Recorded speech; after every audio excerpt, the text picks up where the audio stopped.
Hey, welcome to another Geek Out commentary. I'm Sam. I'm Chris. I'm Jake. I'm Josh. And in order to celebrate the release of Tarantino's latest film, The Hateful Eight, we are going to do kind of like we did James Bond Legends like late last year. We are now doing Tarantino Legends. We're each picking our favorite Tarantino film. Chris, this is your favorite.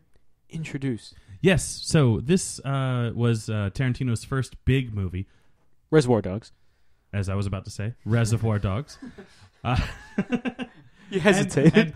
And oddly enough, all of you know, because the title of this episode is Reservoir Dogs, whatever. Anyway, we're watching Reservoir Dogs, guys.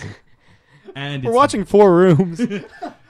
Don't tempt me. I fucking love Four Rooms, but it wasn't a Tarantino film. Just a Tarantino segment. Yeah. But it's good. Everyone watch it. Tim Roth's in it. Bruce Willis is in it, uncredited, because it wasn't a SAG thing or something like that. I don't know. Rodriguez. He's not part of the Directors Guild because of Tarantino. Or no, because of Frank Miller. Anyway, this is Reservoir Dogs, if you hadn't caught on yet.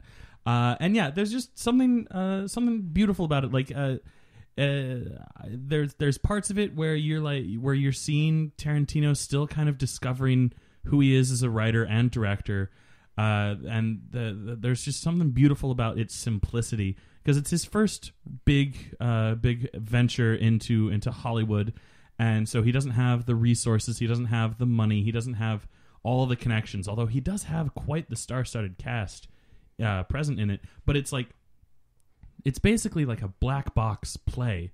It all takes place, for the most part, in this warehouse, where they're all, just the rendezvous after this bank job, and then you have like flashes to stuff that led up to it, and it's just a really cool way to tell the story. So that's why it's my favorite. He kind of fucks around with linear storytelling later in his movies as well, but even though this was his first try at it, it's like my favorite outcome that he gets. What about you guys? Have you guys seen Reservoir Dogs? You guys like it? Oh, absolutely, yeah. No, I like the film quite a bit. I think it's very... I remember, the morning announcements would always be in video form for us in high school, and one of the reoccurring bits was somebody, some guys reenacting, some club reenacting the intro to Reservoir Dogs, set to the same music, walking down the street and everything. Yeah, it's a great flick. Yeah, it's one of those ones we watched a lot in college, and it's actually been a while, probably since college, since I've seen it. So. Yeah, very stage bound. It's a heist film without the heist. It's awesome. I mean, it's enjoyable. It's something I can easily put on in the background and kind of just forget about. It feels 90% talking, 10% action. To be fair, all Tarantino movies are about 90% talking. His earlier stuff, sure. Inglourious Bastards is all talk. Yes, it is. There's a fair amount of action going on in those films. But it's more also a really so long that movie, it's a longer film. Yeah, but I'm not saying there isn't action in Inglourious Bastards, but the action to dialogue ratio skews a certain way. I feel like Reservoir Dogs is great if you enjoy Tarantino for his long dialogue pieces. Yeah. Another thing that I really like is that he's well known for being especially nowadays with Kill Bill, Inglourious Bastards, and the having very gruesome, very gory scenes. And in this one, all of that happens off screen, or even just not shown at all. The ear cutting scene is you barely see just Michael Madsen, you see him but you don't actually see Tim Roth's ear pop off his head. None of the... Or the cop, more accurately. I'm sorry, not Tim Roth. The cop. I got confused because Tim Roth is a cop. Spoiler. But why are you listening to this if you haven't seen the movie before? But and then all the gunshots, it's off screen. You just see piles of blood. And that's the indication piles of who. Piles. Yes. Yeah, piles. basically not pools. Yeah, piles. The heist and the violence is left to the viewer's imagination based upon the storytelling done by the cast and just whatever you're supposed to glean from it. You just from what you see, shadows and things like that. Mm-hmm. And I think it was done very effectively, and it's interesting how he's evolved, and it's a very good way to start off, a Tarantino Legends kind of thing, because you get to see how he started, and then you see the evolution of Tarantino, where he gets more money, where he gets more ballsy with his gore and stuff like that. So, unless anyone else has anything else to say, No, sir. cool. We are going to be watching the initial DVD release of the movie. You should be fine watching it on any media that you have, because Tarantino is a big fan of just putting out the movie and as he wants it, and he doesn't have to do any director's cuts really ever. So I have it all queued up. Movie's about to start. We have the counter at 0.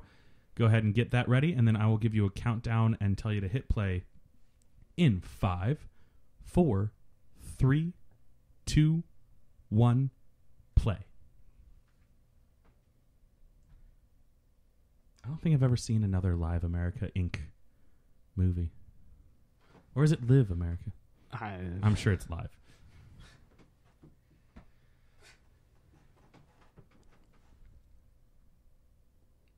So, the Madonna loved the film, but she sent Tarantino a signed copy of one of her albums. I think it was Erotica or something.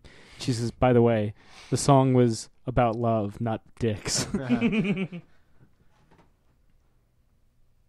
To be fair, it's easy to get confused with Madonna songs. I always confuse love with dick, so...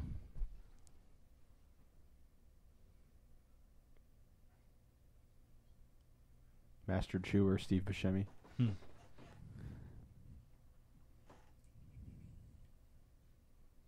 The big reason this movie got made is because somehow, basically through his producer, Lawrence Bender, Tarantino got the script of Reservoir Dogs to Harvey Keitel, and Harvey Keitel agreed to co-produce and star in it. And once he signed on, obviously that opened the funding to help the movie get made. Still a very low-budget film, but that's what got it off the ground. And the budget is so low, that's Chris Penn's own clothes. That's his own tracksuit. I believe it. Yeah.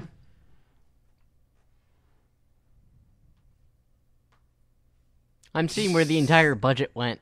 Yeah, that's my favorite metaphor for sex. Charles Bronson in The Great Escape. Tunneling.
This is definitely reminiscent of just typical Tarantino, where he just starts out with a long dialogue scene, like even to this day with like Inglourious Bastards and Christoph Waltz doing that big talky scene. It seems like it goes on for like 20 minutes, just him talking and with that giant cornucopia pipe that he has. Yeah.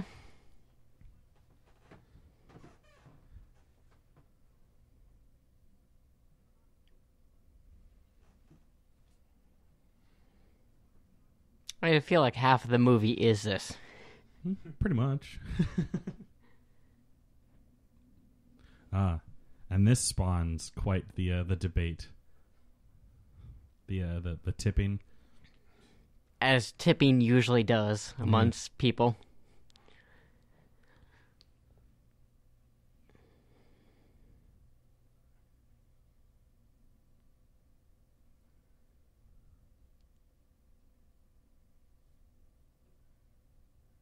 I've been watching Boardwalk Empire, Mm-hmm. and Steve Buscemi is just the fucking man. Love that guy.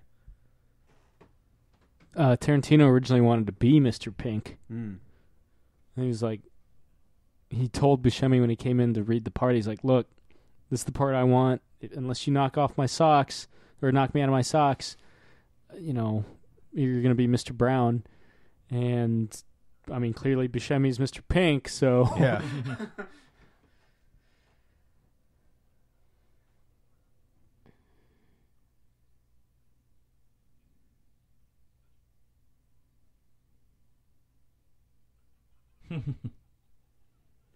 I tip for that. You think Steve Buscemi gets, like, jokingly, like, whenever he goes to a restaurant, like a waiter or waitress, Oh, you he's gonna like, tip oh, this time? shit, I got Mr. Pink.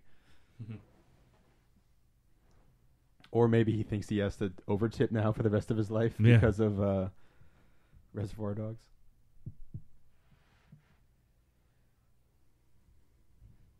He's also a New York City firefighter.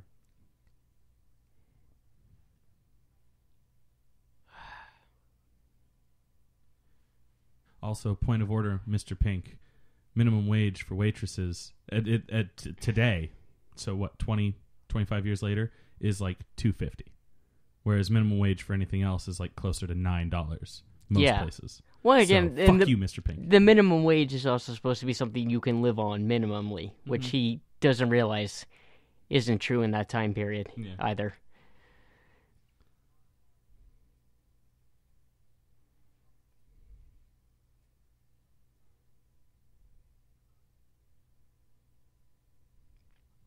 And that's supposed to destroy Mr. Pink's argument, which he replies correctly.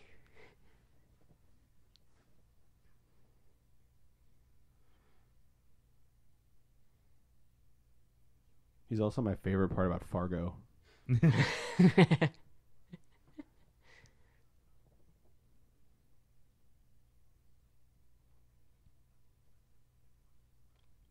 He said 2 words, right? Mm-hmm.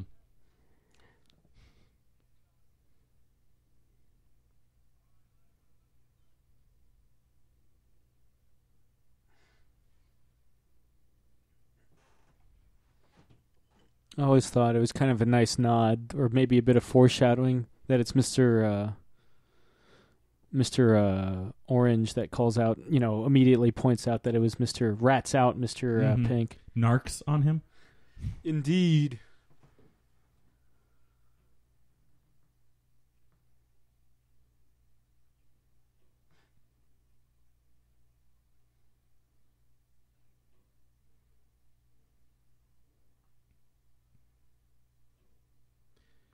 And this is deadpan comedian Stephen Wright. Oh, he's Who- great. Yeah. I spilled spot remover on my dog. Now he's gone.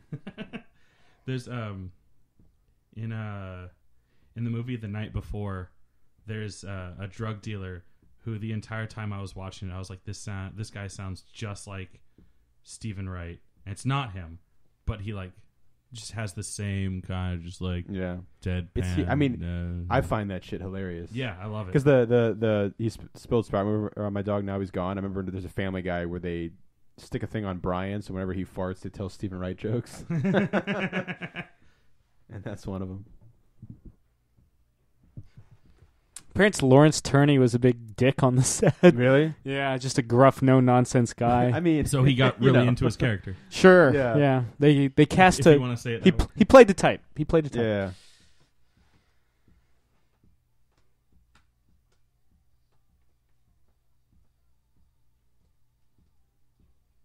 That's so 90s. I don't know Feels why, like the but it's rolling just so credits 90s. right now. Hey, The Departed didn't roll credits until minute 19. Yeah, that's right. No, I mean, it feels like the movie's ended. Like, that's it, guys. The diner Oh, was it. Finn. Have fun. Yeah.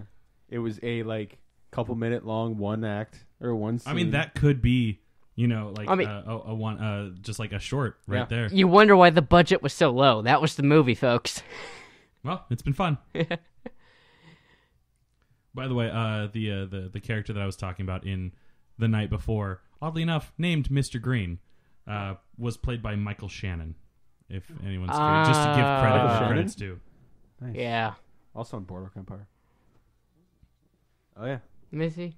General Zod. Oh. Yeah. For some reason, this is like the thing that I always reference from this movie.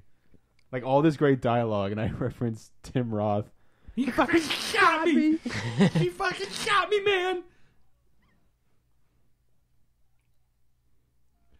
You know what's funny is it had been a while when I got this on Laserdisc a couple months ago. It had been a long time since I had seen it, and I had completely forgotten that Tim Roth actually talks like that in this scene. Like I thought people were just making jokes. Well, that's one of the fun things about it is like you can't overact him overacting because he overacts you no matter what in this scene. Yeah. Which is what makes him an amazing actor. That's right. It was great in Lie to Me. I liked him in 4 Rooms. Yeah. He's also the Abomination, right? Yeah. Yeah. Describes his role in that film. He's an okay Marvel villain. Better than the other Hulk movie. Yeah, better than what's his name? Ang Josh Lucas plays the role in the Ang Lee Hulk, but he doesn't. That's right. I totally forgot about that. But he doesn't turn into the Abomination in the film. Yeah, no. Instead, we have the Hulk fight a giant angry storm cloud. This fucking.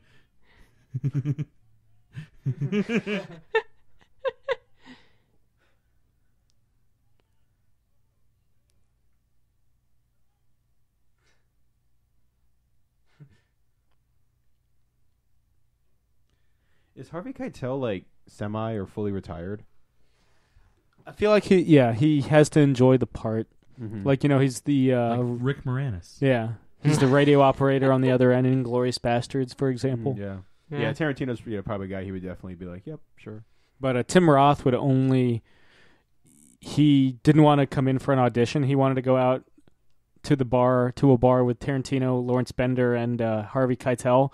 And once they were good and liquored up, that's when he read for the part. That probably helped him get the role. Yeah. Yeah. I mean, he does a good job, Liquid but I mean, Courage. that was kind of like I guess, greased the wheels a bit. I love his acting montage in Tim Roth's flashback.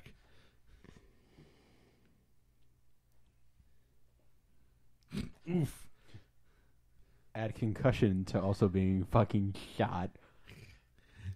I gave myself a concussion, man. Why are there 2 of you, Harvey Keitel? Why are you taking my pants off?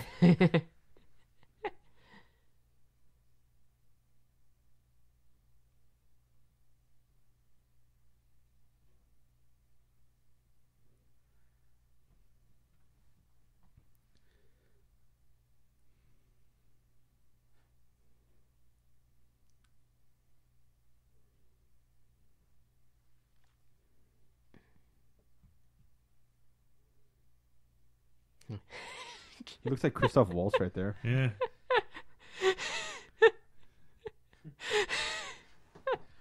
Goodbye, James. Goodbye, I was the Tim rope. Roth. I was the bullet, Tim Roth. I was your overacting. Yeah, Jeff. I was the voice in your ear telling you to overact, Tim Roth. It was me that shot you. I was Harvey Keitel's comb. That sounds like a punk band, Harvey Keitel's comb. Are you mentioning Reservoir Dogs? Yeah, good pull, man. Good pull. Anyone that comes to our show and gets a free CD. Yeah, you get a free copy of Reservoir Dogs. It looks like he's trying not to break out laughing. Could be. Nope. And he fails. Way to go, Jimmy Fallon.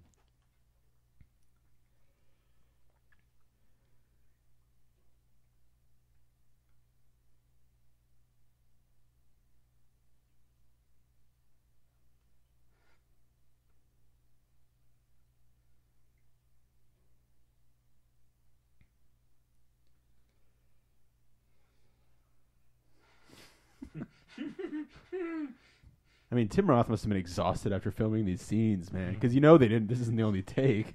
They had him on there, lying on there so long that the fake blood dried, so they had to peel him off the floor. Oh, really? I always heard the story in the fantastic commentary for the first Evil Dead, where they split it and they have just Bruce Campbell by himself for one, and he talks about the shirt. You know, it was just a low budget movie. The shirt they were using was full of so much fake blood. By the end, it was stuck. It was a hard sheet where it, like, broke, you know, into pieces.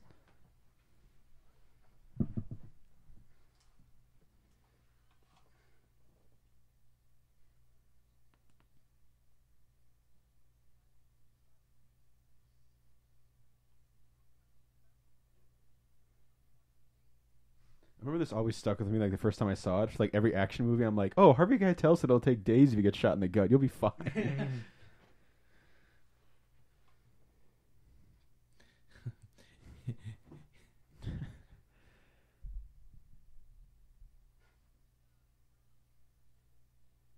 Where'd that gun come from? Yeah. Where's Brown? He's behind the camera. Oh, where'd the gun go? Filming.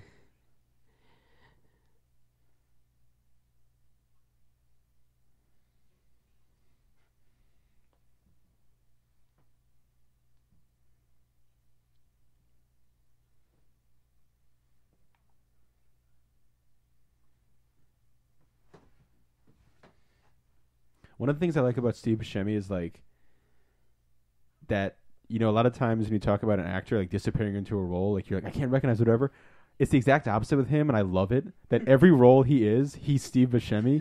But like that, if he wasn't, I'd be super bummed out. Like he's so fucking awesome. Yeah.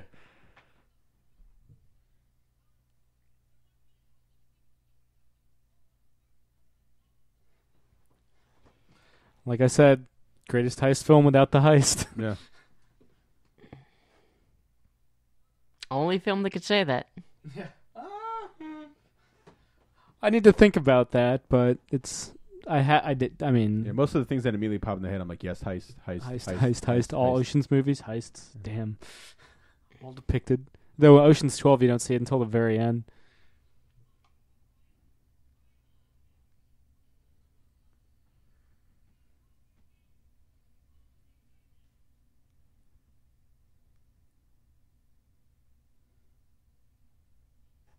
Tarantino would say that initially the reason why he didn't, script or film a heist sequence was because of the budget. Mm-hmm. But then as he was going in, was working into principal or pre-production, he's like, it's actually kind of cool that you never actually. It's you one have of those to, like happy accidents, I guess. Yeah. Like kind of Like Jaws. Yeah, like Yeah. Jaws is like the primo example of that. If you're happy and you know it, screw him around.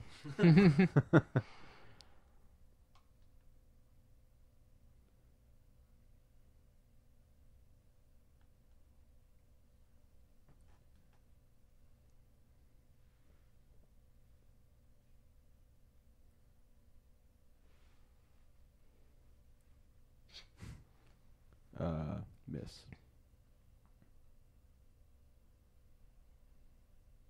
You can kind of tell that Mr. Pink's written for Tarantino's delivery. Oh yeah, That kind of like It's nervous delivery. staccatoed, like, Yeah. What's wonderful is that Steve Buscemi works really well in that role.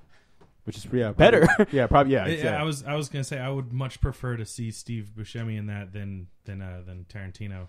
Can you imagine Steve Buscemi delivering the like a virgin It'd monologue? be fucking hilarious. I could see that. I wouldn't mind seeing Steve Buscemi in either role, but like Tarantino, like as much as I love the I dig the idea of filmmaker like making a cameo in his own movie. It needs to be a cameo, like in Reservoir what it ended up being in Reservoir Dogs, what it is in Pulp Fiction, what it is in most of his movies. Django. Yeah, Django, he goes out like a motherfucker. Yeah, but He's a dead Nazi in Inglourious, and he's also one of the guys in the propaganda video. Oh. Huh. You sure we can't entice you to pick Inglourious Bastards or Pulp Fiction, Josh? No, I'm happy with my pick. Very well. So is James Gunn. Because that if we I learned on didn't Twitter. pick it, no one would pick it. True. That's And someone has factual to show statement. someone has to show their support for my pick. And you'll find out in 2 weeks exactly what that is. There's a part of me that's like, fuck it, let's do Death Proof. There's a part of me because I legitimately love that movie.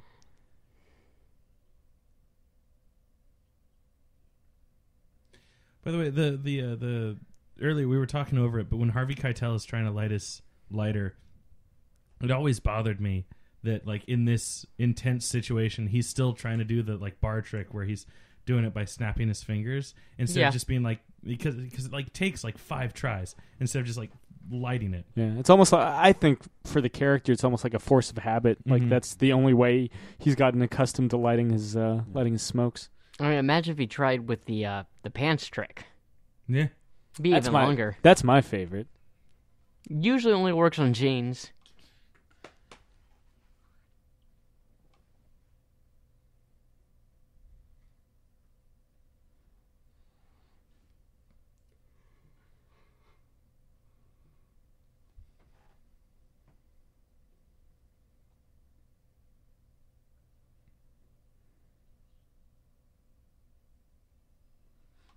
Meanwhile, the life of Steve Buscemi. This is the most you see of the heist. Yeah. I like to believe that Tarantino Wilhelm scream. Yeah. I like to believe that Tarantino didn't even like get the street cleared. Like these are actually like people just running out of the way of crazy Steve Buscemi. Well, funny story. It's true. Well, the car that he holds up, they didn't have the budget to close the street, and so they could only do it like at a light that was already green. They couldn't, obviously break the law. So he's what, breaking the law right here or what? Well, like traffic-wise, they time it so he traffic-wise was doing it at a light that was red for this car. Yeah. And then see how it's green in the background? Because it had to be green so that there wasn't cross traffic, but it had to be red during the other scenes so that it wasn't backing up traffic behind the car. And all the gunfire, just everyone around was to assume. It's Hollywood. Yeah. Yeah. You've been lost. I mean, you see enough cameras, and I'm sure they had like a PA going around, at least with a sign that said we are filming and notifying like all the local businesses and stuff, so they don't call the cops.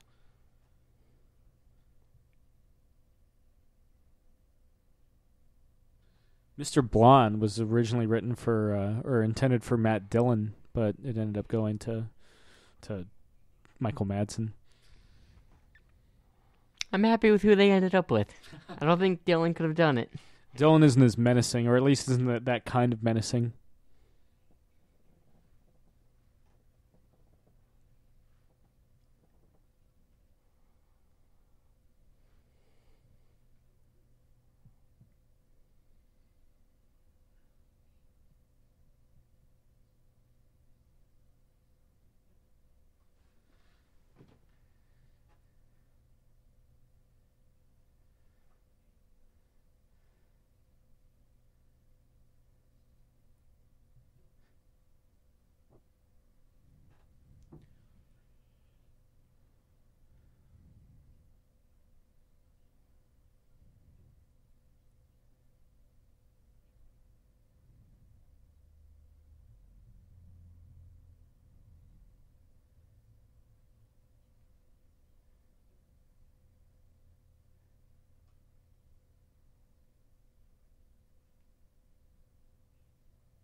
I like a lot of these like wide, long takes that they have with like the camera shots. Like it again, very reminiscent of like someone's first real foray into filmmaking, where you haven't quite gotten down. See, there he gave up on the flicking, but like you haven't quite gotten into like quick cuts. And I mean, Tarantino never really did. Like a lot of his shots are still very long on the same shot.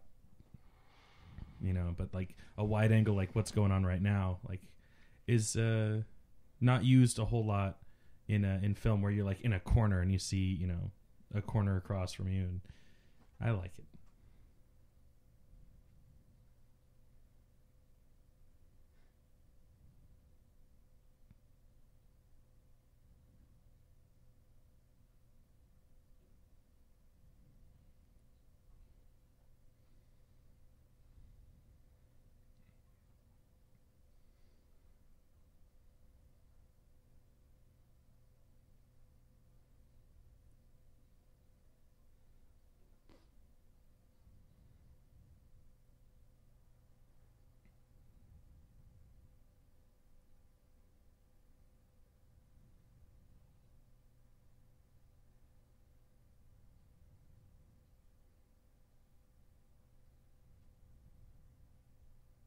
And a nice use of the mirror there, so you didn't have to cut to a reverse shot.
Drain the main vein. Sam, I believe that line was written for you. Take a squirt actually refers to taking a dump. Yeah. So yeah, Yeah, that line was written for you. Fair Take a enough. squirt refers to taking a dump? Yeah. That makes no sense. Urban Dictionary it, bro. Yeah, well, Urban Dictionary's dumb. Not all dumps are solid, Jake. I mean, You're welcome, Chris. I am a 29-year-old man.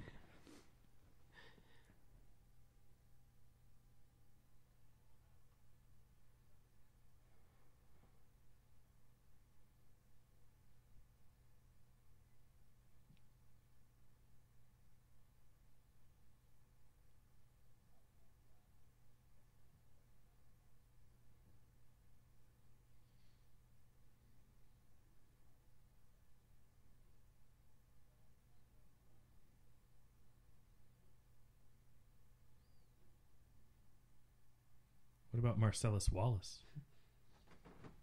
There's always the rumor that the briefcase in Pulp Fiction is the diamonds. I think in the original draft it was the diamonds from Reservoir Dogs. Yeah. They do say that all of Tarantino's movies are interconnected. Well, Mr. Blonde is Vincent Vega's brother.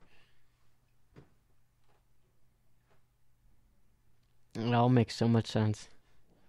And like I forget all the specific details, but like the events of Inglourious Bastards, are what lead to the world that's a little bit more chaotic than what we perceive our world as now for all of these movies that take place. Makes sense. Yeah, if you think about it in Tarantino verse, World War II ends in 1944.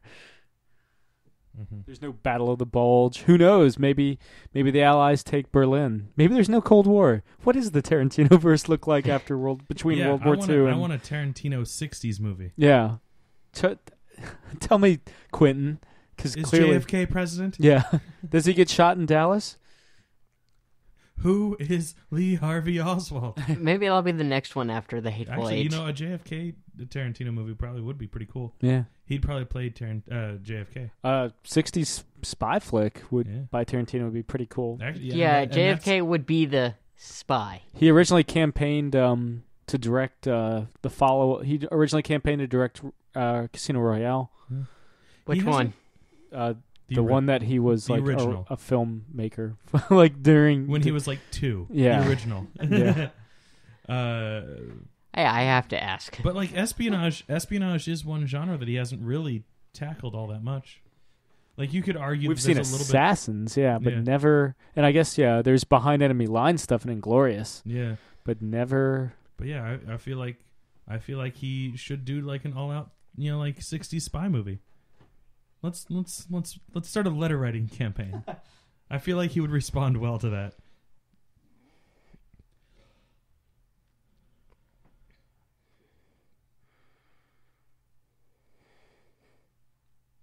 Is he on Twitter? Let's tweet him.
I just died in your arms tonight. Must have been something I said. Ooh.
Is Mr. Blonde the coolest character in the movie? I mean, he's psychotic and violent, sadistic, but is he, like, delivery-wise and the way he carries himself, is he the coolest character? Dude, he's the Fonz, bro. Yeah. I'd say by that pose right there, yeah. I may be completely wrong, but I'm pretty certain they also dedicated a character in Perfect Dark to him. They did, yeah. So, yes. I mean, this dude's fleeing a bugged out heist, stops to get a soda. What, He's you cool. wouldn't? I'd probably get a milkshake.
I wonder how many people on set were like that with Tarantino.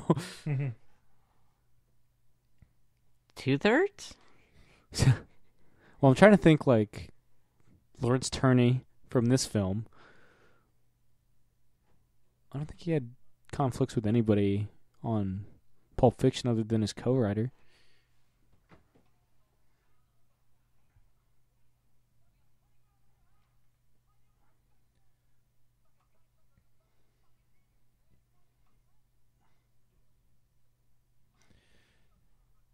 Quentin Tarantino really loves pushing the That boundaries with that word. Yeah. Well, I mean, Spike Lee's like... I don't always agree with Spike Lee, but when Spike Lee says that he's obsessed, like, with that word, he kind of is. Yeah. Having said that, when it shows up often in Django Unchained, it's like, well, that makes... Because there was a lot of controversy when that movie first came. It's like, well, it's an antebellum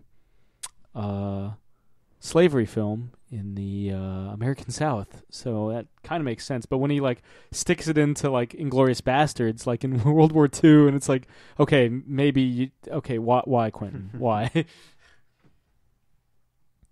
I'm more willing to believe to accept that as a believable period of time to use that word than like Reservoir Dogs, though. True. Oh, absolutely. Yeah. Yeah. But even then, this is clearly like or when in he the early '90s. Yeah. There were a lot of race issues. Yeah. A lot of tension. It's pre. If it's not pre Rodney King, it's damn close. Yeah, I'm pretty sure it is pre. Yeah, and then of course, pre. but when Tarantino says it in Pulp Fiction, it's like, why the fuck are you going on about this? Yeah.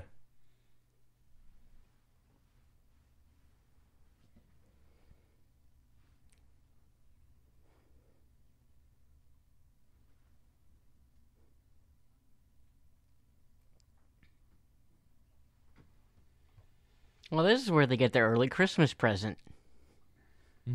Yeah. About to get a director trademark.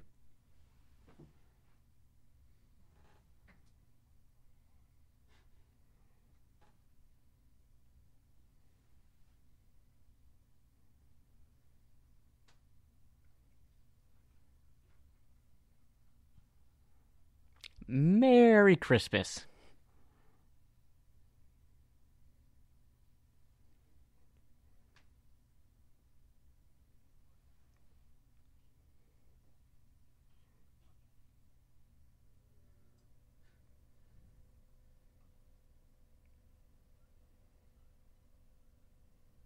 Giant tusk behind him.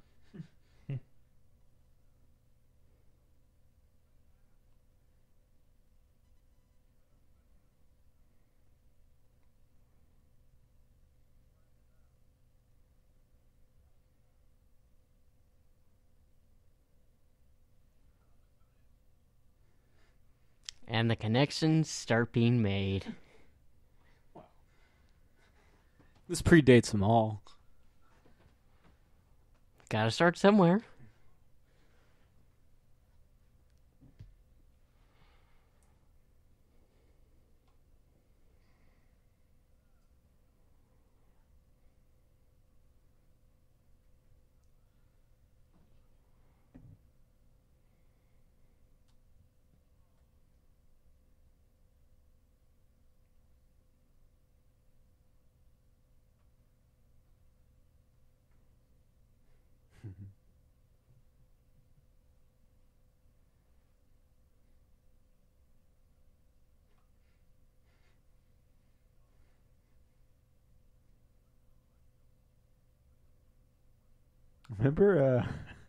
Remember when Tom Cruise was, I think it was at the Oscars. I don't remember which award because Goodfellas was up for a bunch. Maybe it was Best Picture, and he was naming all the pictures, and he gets to Goodfellas, and he calls it Goodfellows. He's like Martin Scorsese, Goodfellows. And people in the comment section are just like, the fuck?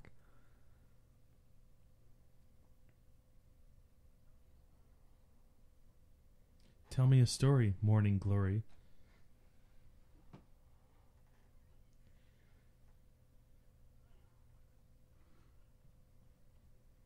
You know how real a hug is by how many smacks on the back they give. Mm-hmm. You slap me, I slap you. Now we make out. Yeah. Him flipping his leg, like putting his leg up like that, reminds me of there's this interview that Trey Parker and Matt Stone do of South Park fame, and every time they must have choreographed it, but every time one of them puts their foot up, they put their foot up, so they always are moving their foot at the same time. Just little shit like that. It's hysterical.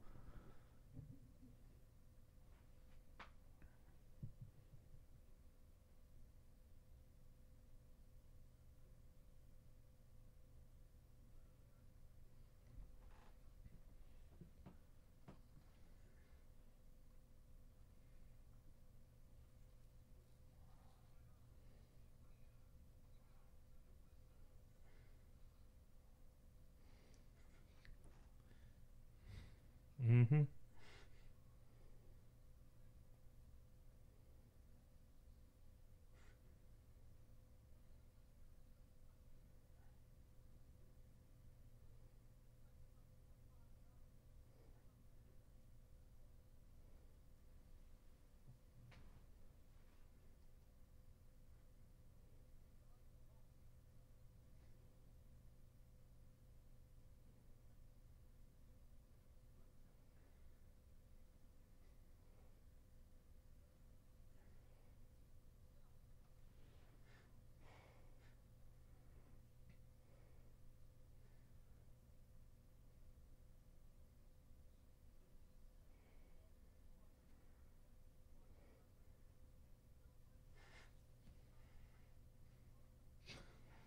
Jesus.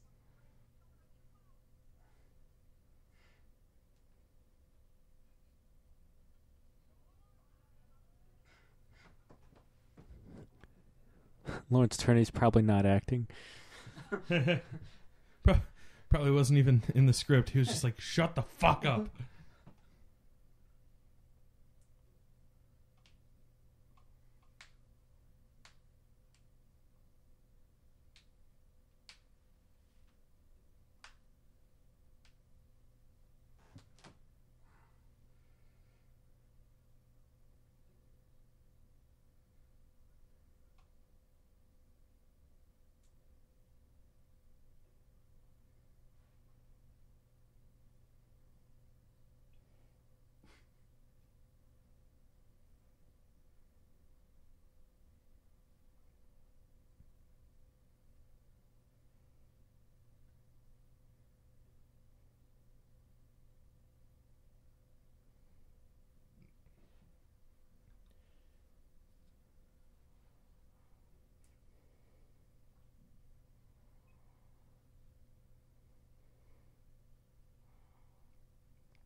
Also, is that just a giant elephant foot?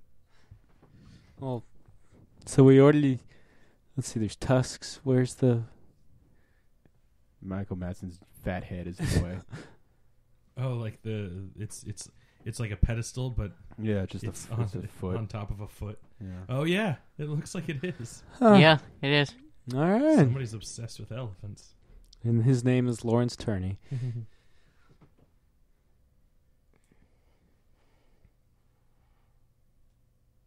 I'm starting to think the entire budget went to decorating that office. Who knows how much of it? Like a lot of the wardrobe, including Keitel's suit, was all like personal collection. A lot the other suits were part of the wardrobe budget. Yeah, but again, their suits don't exactly look that fancy. No. I mean, I'm not saying. Yeah, it's a movie definitely made on a budget. But it did gangbusters.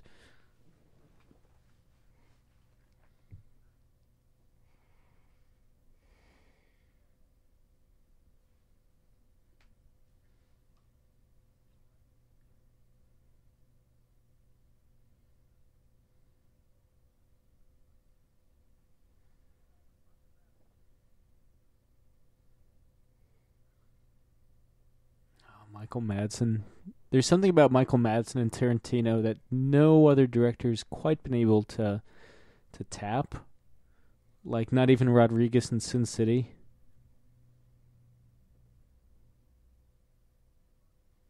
Also, Michael Madsen was in Blood Rain, and well, we don't talk about Blood Rain.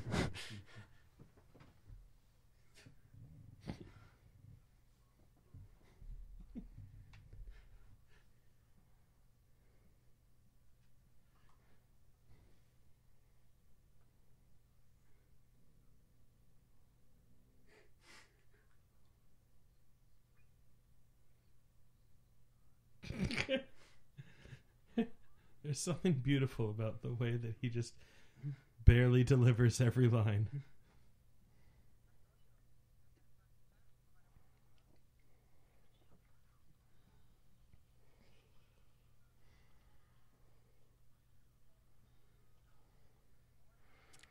This scene can accurately describe either A, Mondays, or B, how to relieve stress.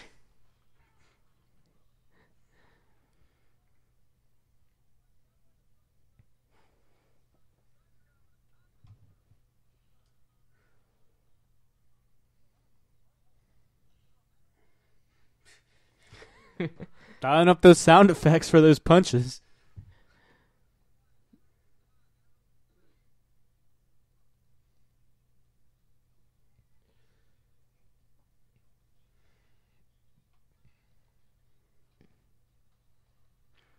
Is there anything duct tape doesn't solve?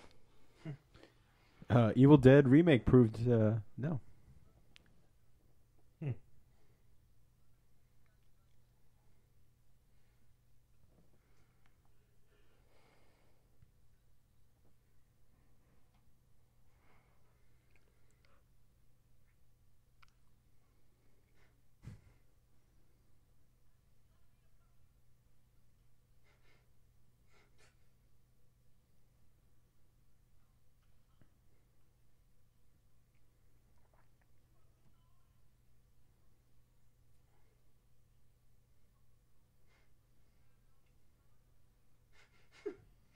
What in the Sam hell?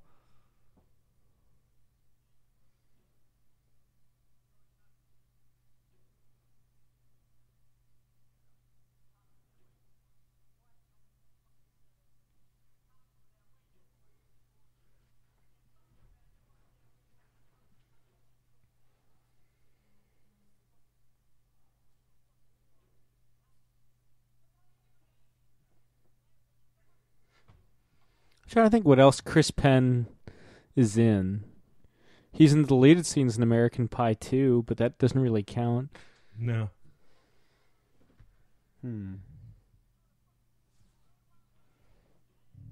I'll do a little research. That right there is where the side change comes up for the Laserdisc, and it's so fucking annoying. Right when Michael Madsen asks, where's Joseph? Side change. It's like, what the fuck? What a terrible place for a side change. Footloose, he's in. Pale Rider.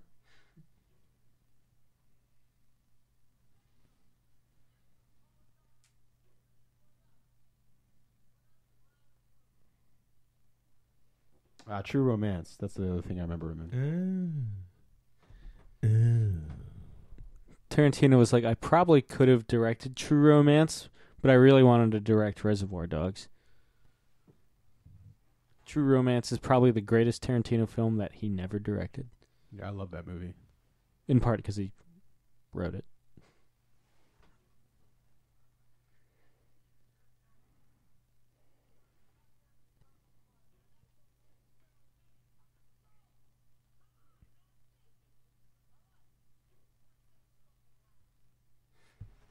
First things first. I'll eat your brain.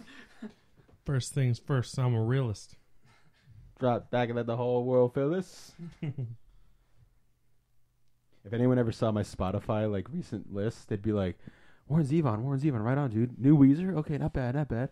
Some fucking Slayer and some fucking Iron Maiden, cool. Iggy Azalea, fancy. The fuck? I mean, you are so fancy. Thanks, man. I mean, But I you already know.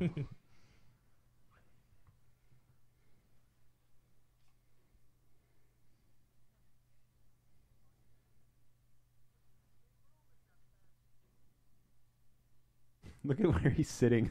Just man on the high tower. How fitting.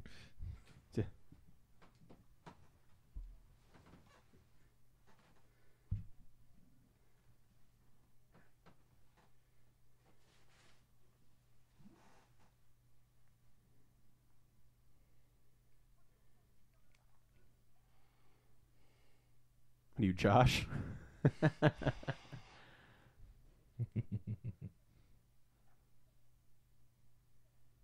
I'd be fine casted as that role. Yeah.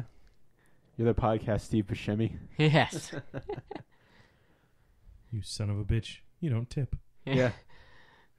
No Have matter you how met hard me? you try, in every podcast you're in, you're always Josh. Yeah. But if I wasn't, I would suck. That's right.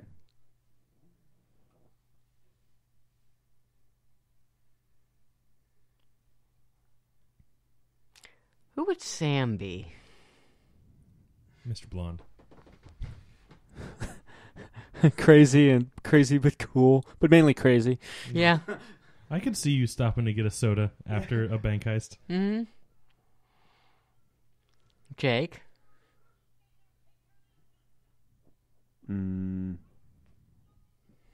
I have no idea. The guy gets his ear cut off. The cop. Yeah. Chris? I'm leaning towards. I always get confused with their colors. Fucking Harvey Keitel or White. or orange Tim Roth. Okay. So either I'm the snitch or I'm the idiot that can't tell the guy's a snitch. Well, I was always kind of curious why he's so attached. Like they developed that deep a bond. For Orange, that's the job, but for White, he's just like, yes. For some reason, I'm going to throw all common sense away, and you. I feel like I can't remember if there's something more serious like in the actual story, or if it's just my weird interpretation of it. But it always seemed like kind of like a father-son relationship, and I don't know if maybe like White, like I can't remember if it's divulged like he had like a son or something like that, and like he's longing for that connection again. So I feel like he just sees a lot of his son in Orange, or what he would like in a son.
Pardon me.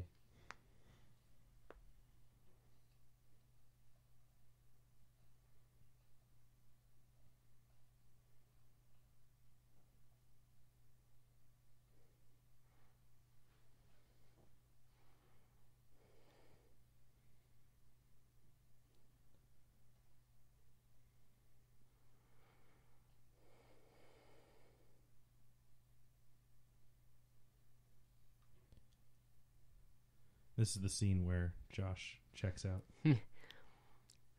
But not for the most obvious of reasons. In the original script, they're listening to Ballroom Blitz. Oh, I'm a big fan of that That's song. a great song. I karaoke that every once in a while. Think of how much more different my life would have been.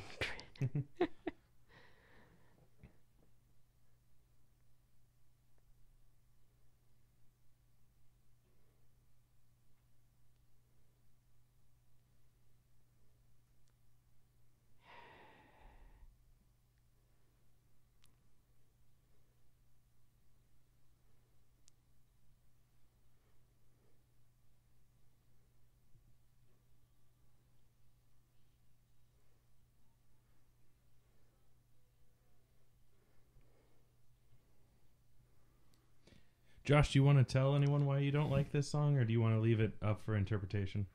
Quite a few years ago, when I was doing the Rocky Horror Picture Show with my friends, and deathly afraid of human contact, one night I went to the show, and a group of friends decided to rush up to the back of the audience, grab me from my seat, bring me all the way down to the front, hog-tie me to a chair, put the sun on, and then proceed to have a striptease / burlesque dance done to me. 2 women preceded by 2 men. One of which quite large and sweaty. And I was there. I saw it. It was not fun. No, not for me, not for the viewing audience, but definitely for the people doing it to me. Yeah.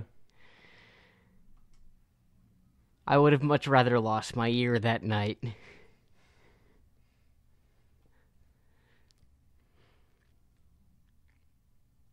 So now anytime I hear the song, it's kind of like a flashback to that. Like Nom. Yeah. Less Viacom, though.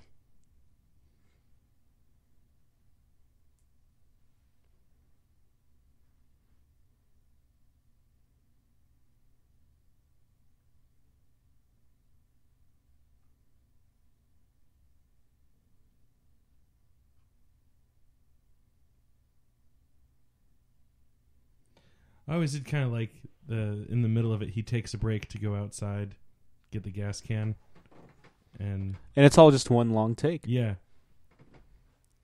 And when he comes back in, you hear the song resume.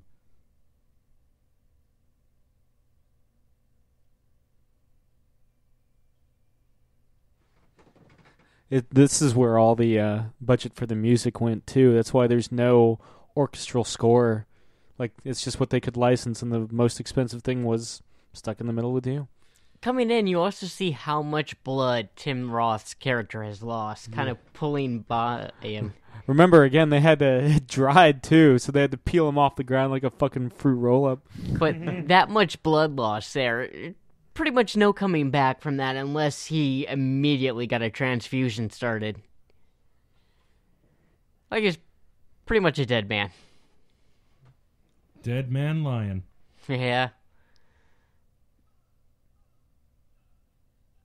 That's pretty good makeup effects for losing an ear. Yeah. Yeah.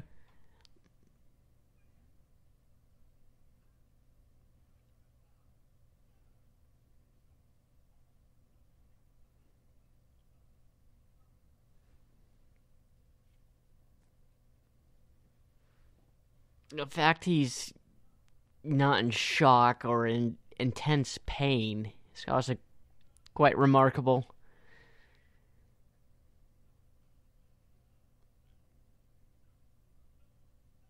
Although what's about to happen...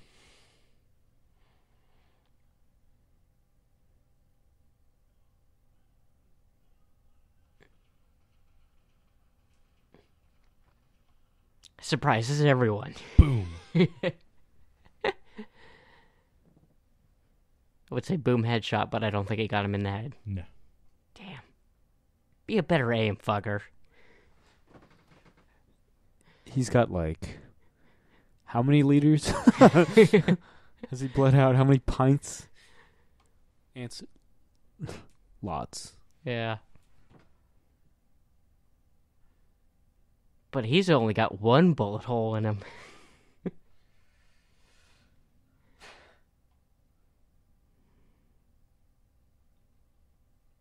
Yeah, he shouldn't be able to do any of this. Except for that.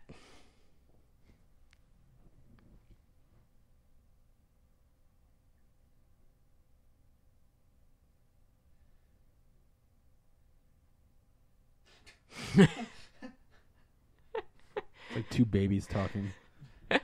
Tim Roth, ladies and gentlemen.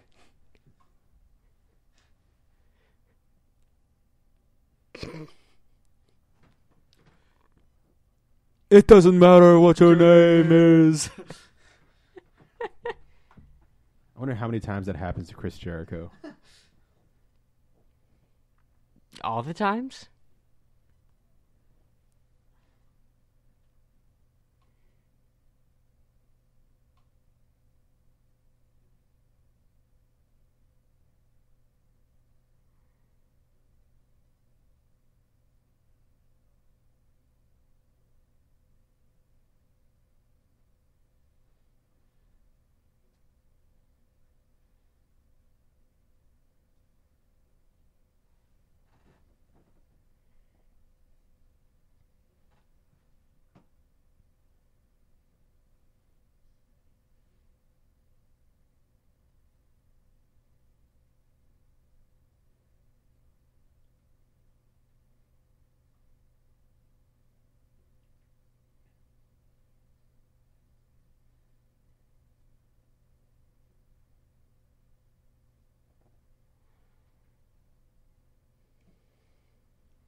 So, don't you hate bifocal lenses? I really do.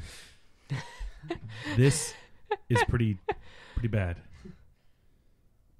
And again, like every bifocal lens, no need to be there. I gotta assume that's what happens to your vision when you lose an ear. Right? I mean, of course, none of us have lost I can't our speak ears, to so experience. Yeah. I'm just going to take for granted that's what happens when you lose an ear. I know that your sense of smell and sense of taste are linked, but I can't imagine your sense of hearing and sense of sight.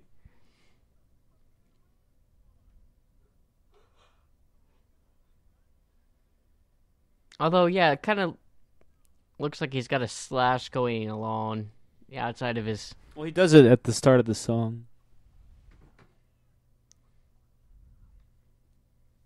Got me! Yeah. I'd say you both are about 50-50 for your injuries.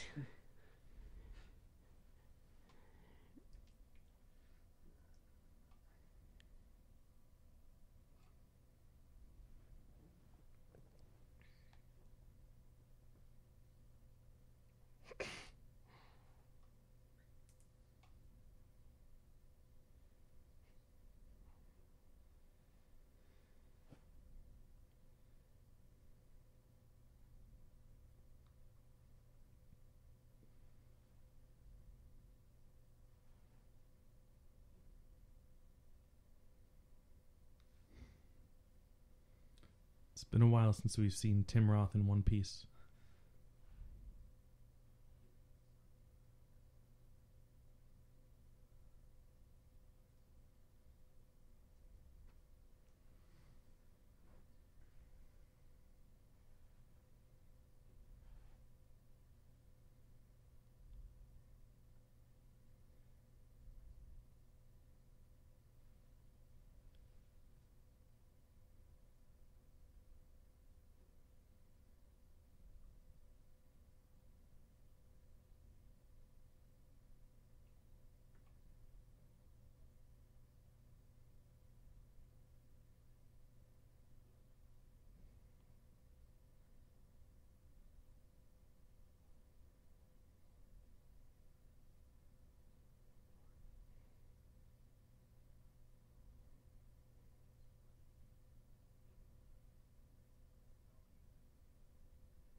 I was taking a look at Josh's earlier point. The guy that did the makeup on the ear was Robert Kurtzman, and apparently he did it as a favor, like for free, because again, budget-wise, the condition being that Tarantino would write a script on Kurtzman's story. The story was From Dusk Till Dawn. Oh. Ooh. Which... Speaking about great makeup work. Yeah. That's Tom Savini, if I remember correctly. He's in it, so I assume he was the one that did the makeup. Kurtzman is the credited makeup artist on this. Well, yeah, I'm talking about From Dusk Till Dawn. Oh, yeah. Technically, From Dusk Till Dawn is actually like my favorite Tarantino movie, but I don't count it in part of this because he didn't direct group it. Because he didn't direct. He only wrote it, and didn't even write the original. It's inspired by Kurtzman, but he does show up in it. Yeah, and he licks some toes. Yeah. I like Clooney more in it. Yeah. Oh, yeah, he's the more charming character he's supposed to be. Is this like the only Tarantino movie that doesn't have like creepy feet shit in it? Yeah, probably. I know Jackie Brown's got some creepy feet shit, and Kill Bill's got it. Inglourious Bastards. Yeah. Just talked about From Dusk Till Dawn. Yeah. Pulp Fiction? You see feet, but they're not as prominent as they are in the later Tarantino films. Yeah. Kill Bill's creepy feet thing is just a awkward close-up that move your lasts big too toe. long. Yeah. Same with Jackie Brown. Yeah. Yeah. Again, this is 90% talky, 10% action, 0% foot. Well, and that role is supposed to be, what's his name, Holdaway or whatever the fuck. He's supposed to be originally auditioned by Ving Rhames. He obviously didn't get the part, but Tarantino remembered enough to cast him as Marcellus Wallace in his next film. And this is the acting montage that I was talking about earlier, where he is memorizing this one little scene.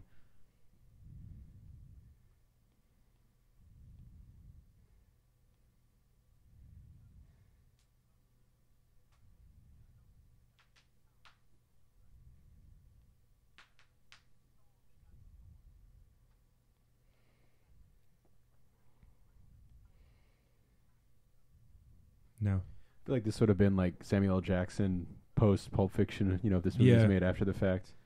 Yeah, if this movie had been made 5 years later, Yeah, it would have been Sam Jackson. or he would have been the radio announcer or the DJ.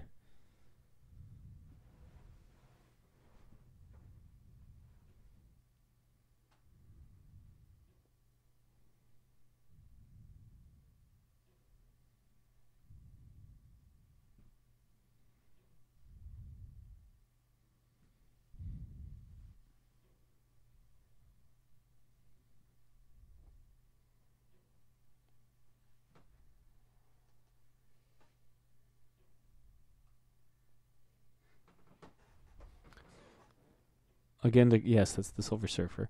Again, to kind of comment on the budget. Was anyone? No, anyway. Whatever. I was just trying to read the other poster. Kamikaze Cowboy. Okay. Tim Roth's apartment in the film is just the upstairs of the warehouse. Yeah. Huh. Just, decorated to look like the inside of an apartment. How awesome would it be if we got Tarantino to do a Silver Surfer movie? Like, extreme foreshadowing here. Yeah, so 90% talking Nornrad. Just him on his surfboard So, going through space. So like the Silver Surfer cartoon from the 90s? Silver Surfer is one of those characters that looks cool, but his comics hit or miss for me. Yeah. That was in the Baz Luhrmann Romeo plus Juliet. Mm-hmm. That's where Mercutio dies. Plague on both your houses. Yeah. Played by, what's his name from Lost? It looks better in this movie. It's the same. Yeah, I mean, Luhrmann's just like, the only difference is it's different quality film, so it's more stylized. Yeah. The colors pop a little bit better. Yeah. Is this Luhrmann likes to saturate his film. Yeah, is this Marcellus Wallace's club? Might as well be. It could be. I remember it being very red. Yeah, the way he lights it. It very well could be. Yeah.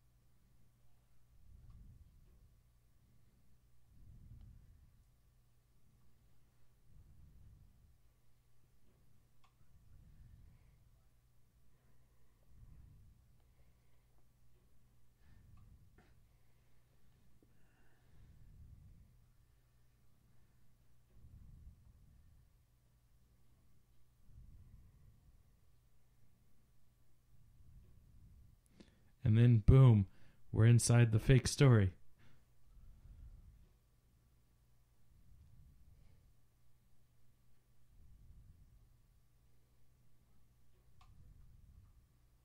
It's one happy puppy. I love German Shepherds. They're so cute.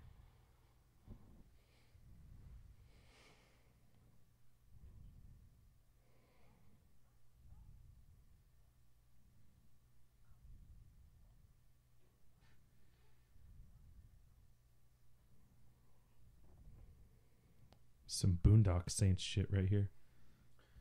There was a firefight. Exactly. What if all the characters in this movie were played by Willem Dafoe? I would love it. That'd be the only thing that can make this movie better is if Willem Dafoe played everybody. Yeah. Willem Dafoe and then Steve Buscemi.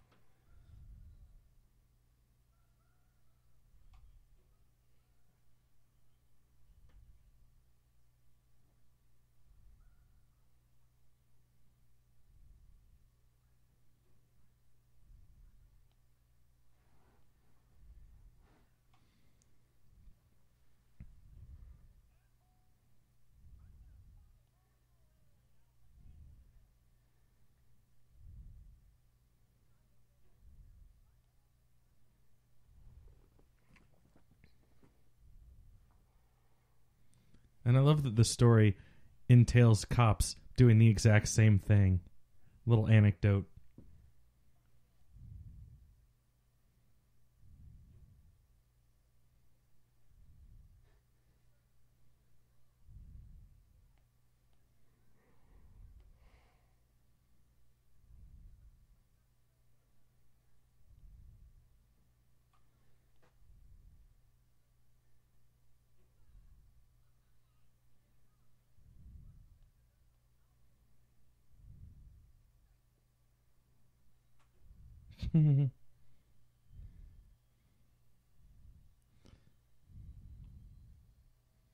There's something just so funny about him. Like, almost looks like he's like intentionally like, fuck you cops, gah, because he knows that's gonna make a lot of noise and basically ruin the story.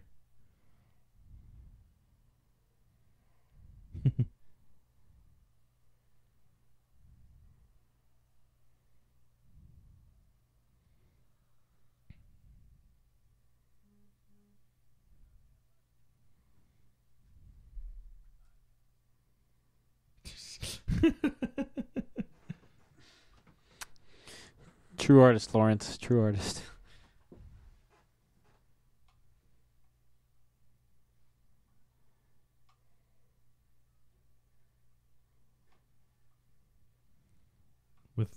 with Michael B. Jordan.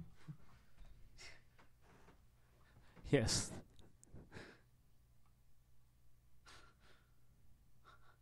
Like Michael Chiklis?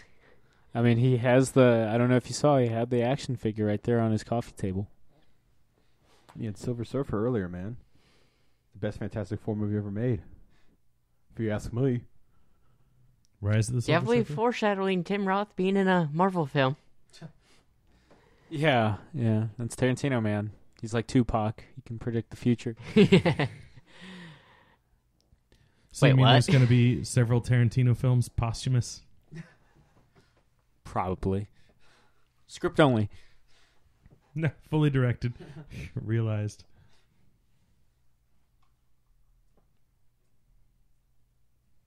I mean, yeah, I wouldn't be surprised at all if he had a whole bunch of scripts ready to go. He's always talking about, like, yeah, I've got this script and this script, and or like I've got this story. Like he originally had a script for years. It was a prequel to Reservoir Dogs. That was a team up between Vincent and Vic Vega, where you find out how Vic Vega went to jail. And he's like, I kind of shelved it because they're both clearly older now.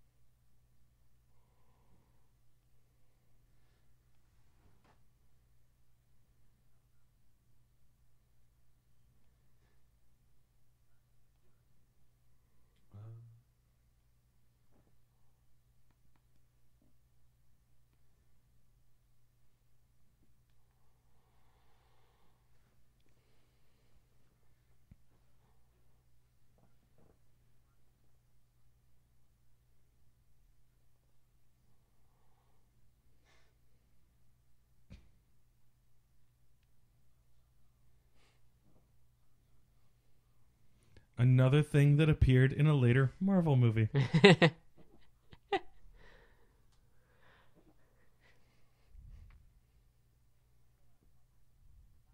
Gotta analyze every single Tarantino movie now for hints at the next Marvel film. Clearly, they're all part of the Marvelverse. Clearly.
check IMDb, bro.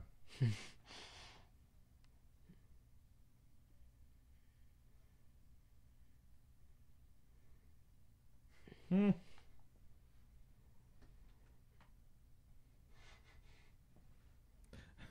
like how Buscemi and Roth are just like the little kids in the back seat.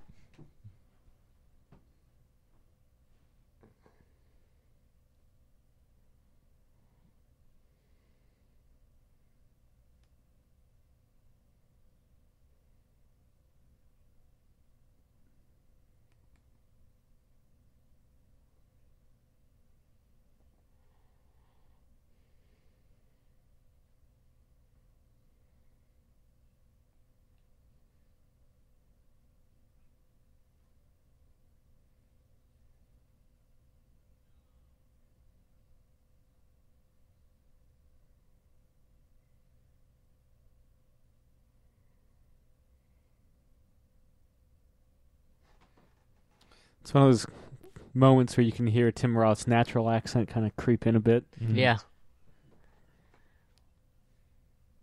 He is English, right? Yes. Yeah.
Mister, I'm actually Jewish.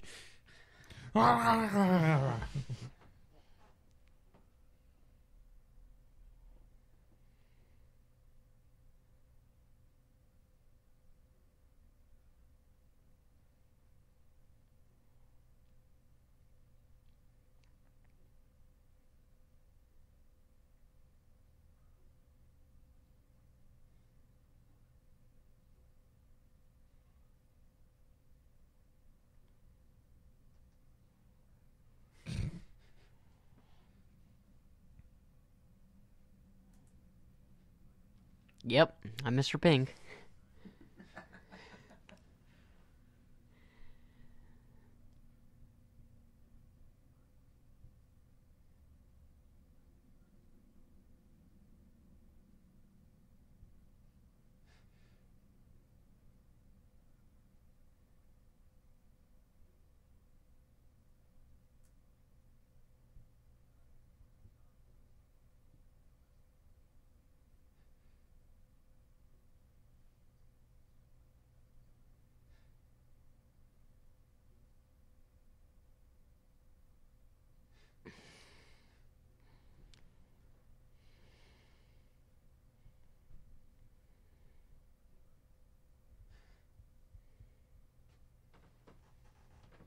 One of the reason that Mr. Blue has line, like the entire reason that Tarantino expanded the diner sequence in the beginning, is because he realized Mr. Blue doesn't actually say anything.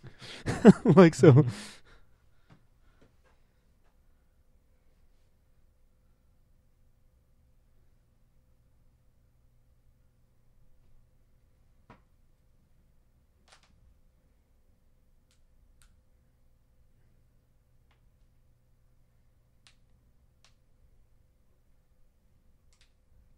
This is where the budget just fell through, so it's just stills.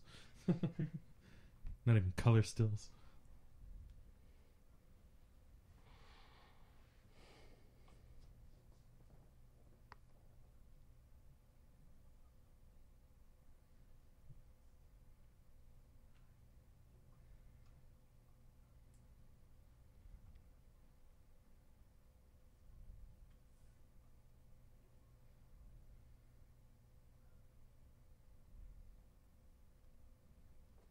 almost sounds like he's slipping into Irish.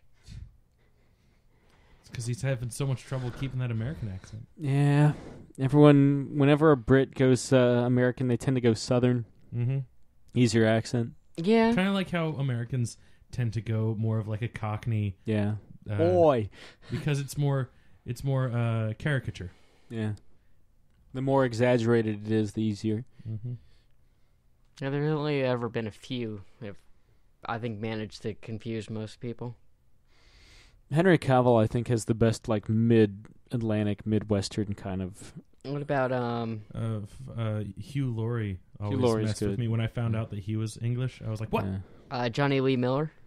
Johnny Lee Miller does an okay job. Christian Bale's pretty good. Christian Bale's very good too. Madonna. Fassbender?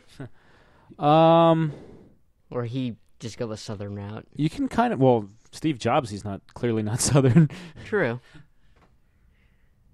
I don't think he's Southern in X-Men. No, but he keeps his. It's interesting. First Class, he keeps his Irish accent, and then in Days of Future Past, he goes English. We never quite see what happens to Tarantino. I guess he got shot in the head, but still driving cars. No, it looks like a head injury. Yeah, I think it's just from him crashing into the car. Well, he has it before he crashes. Does he? Yeah. Okay. I thought it was hitting the Oh, steering I wheel or love something. this scene. Where he kills cops. Well, just Cop killer! how he goes about it.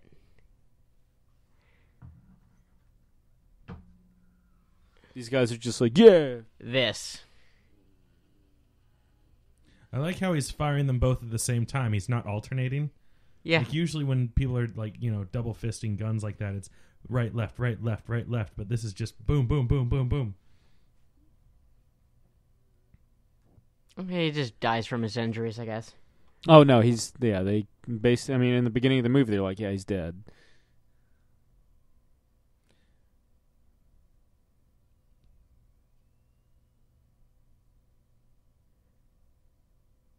Blue, being Blue, just dies off camera. We never, we hear what happens to Blue, but we never see it. He's my boy. Yeah. Oh, right. Now I remember what happens to...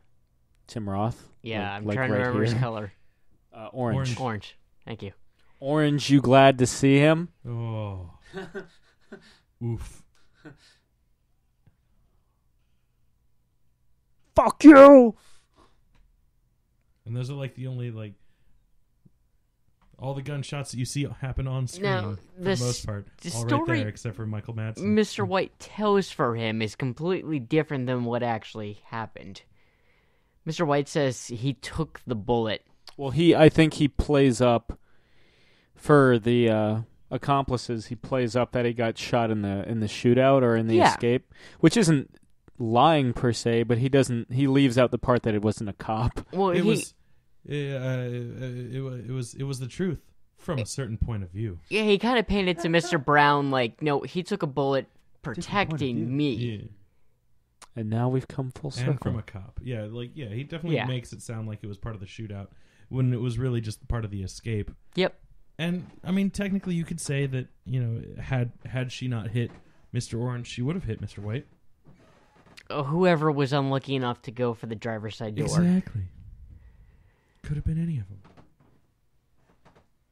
It could have been Mr. Blue. I was about to say that very same thing. In fact, Mr. Blue probably tried a few cars back. You know what? I think it was Mr. Blue. Like, she was just Mr. Blue in disguise. Or she got Mr. Blue and was trying to hunt down the others. Mm.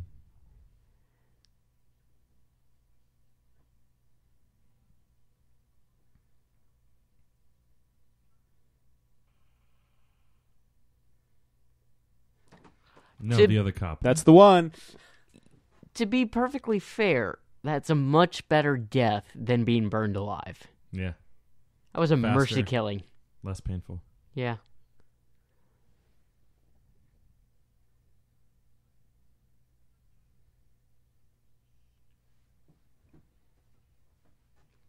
And the blood splatter on shooting that cop was impressive to get him on the face from that distance.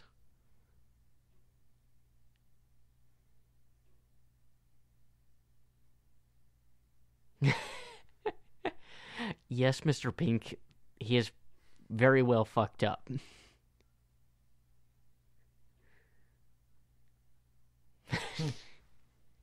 Yep. It reminds me of that scene at the end of Spectre, where after what's his name falls and dies, and then like check his pulse, he's like, he's dead. He's dead. I'm like, dude, he filled 30 fucking stories. It's like, oh, is he? Oh, thanks for that one. Yeah. Oh, C. Yes. Yeah.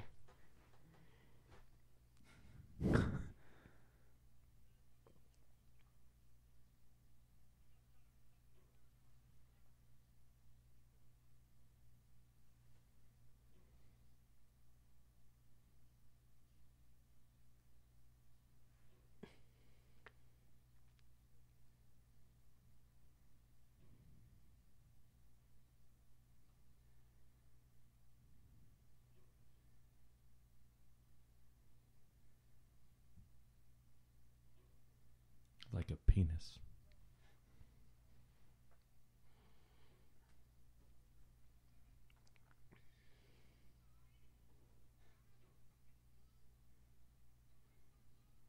Out of the Mr. Blue?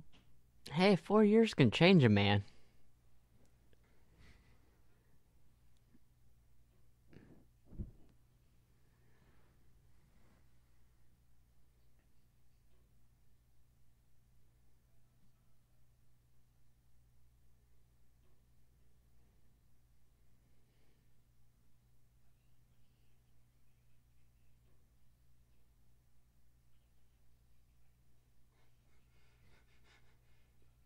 He's lost way too much blood to be that coherent still. Well, it's a movie. That was coherent?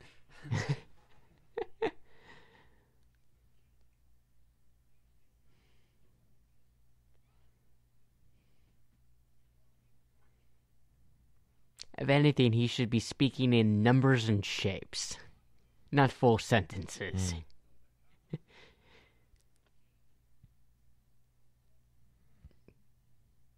Yeah, it's a surprise to us as well, considering we haven't seen him since the diner.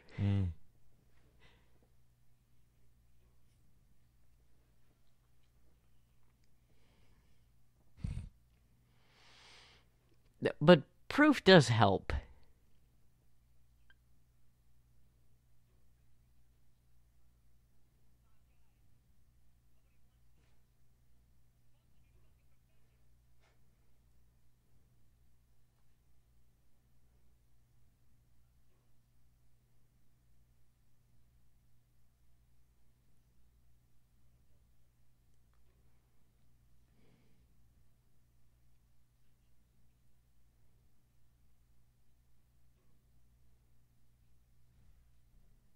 Say it one more time, with feeling.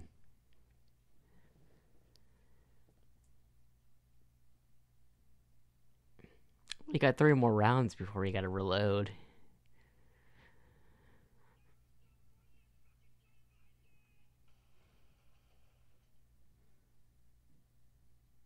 Who shot at Nice Guy?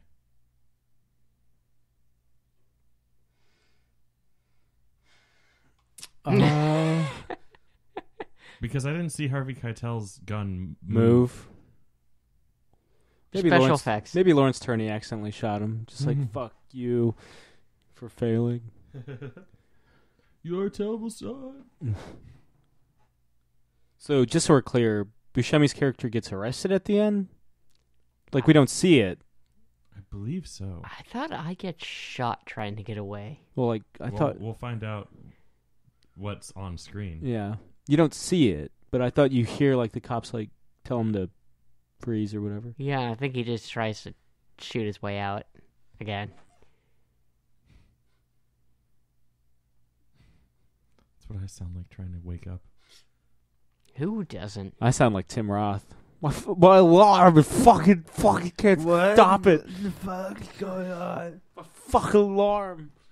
Yeah, what's up? Do you also have to be scraped out of your bed from an excessive amount of dried up fake blood? Yes. Not fake blood. It's real. And it's not blood. Corn syrup? Yes. Corn syrup. It's It's maple, isn't it? Syrup. Yeah. Syrup. Syrup. Seam. Semen. Rup. Oh. Circle gets the square. Sriracha.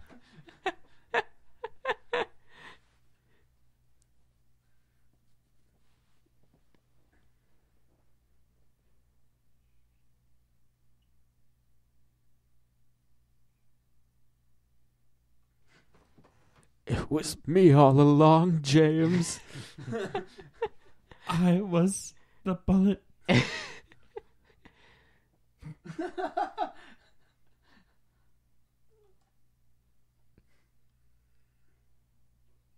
Me finding out I have to come into work on a day off. Not even supposed to be here today.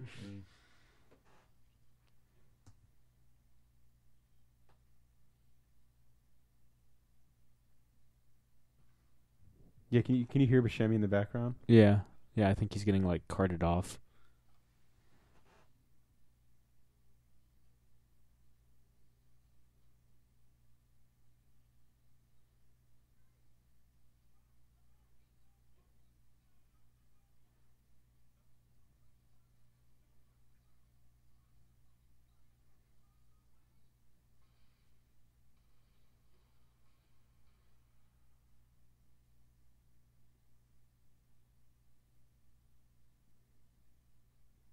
And this is the actual end of the movie credits credits roll. No, the entire thing after that first part in the diner was just a dream. It's not that. Well, what did we learn from that one? Don't go undercover. Yeah. Be pink. Yeah, don't tip. Apparently, Well, yeah, Like it's a Virgin tippy. isn't what Tarantino thinks it was. Yeah. I mean, it's Reservoir Dogs. It's a good place to see Tarantino, like, basically earn his stripes. Yeah, yeah. At least in one section of his wheelhouse. Well, because he had already again written the script for True Romance, and I guess we see him act too. So this is both his directorial and his acting debut. So, well, yeah. It shows he really knows how to write a script in this one. Now, Chris, any thoughts as we exit your pick of Tarantino legends? Still love it. Cool. It's good. It's good. It's good. Acceptable. I'm glad that I completely forgot that I own it on DVD, and I was like, oh man, we're gonna have to watch this on Laserdisc and somehow make the commentary work. I got it. Yeah. I got it. But thanks, Josh, for pointing out. I do indeed have Reservoir Dogs right there on my DVD rack. Yeah. That's what I do. Yeah. And then, I point out the obvious. Yeah. Next week, we'll be back with my pick, and it's a doozy, and it's not entirely unexpected. Let's be fucking honest. I'm willing to bet when you hear Tarantino, it's like Kill Bill or this film, and it's this film. You'll find out what it is next week. This has been Rooms. Yeah. Yeah. This has been another the one scene in Sin City. This has been another Geek Out commentary. I'm Sam. I'm Chris. I'm Jake. I'm Josh. And we'll be back next week with another Tarantino film. Bye. Good night.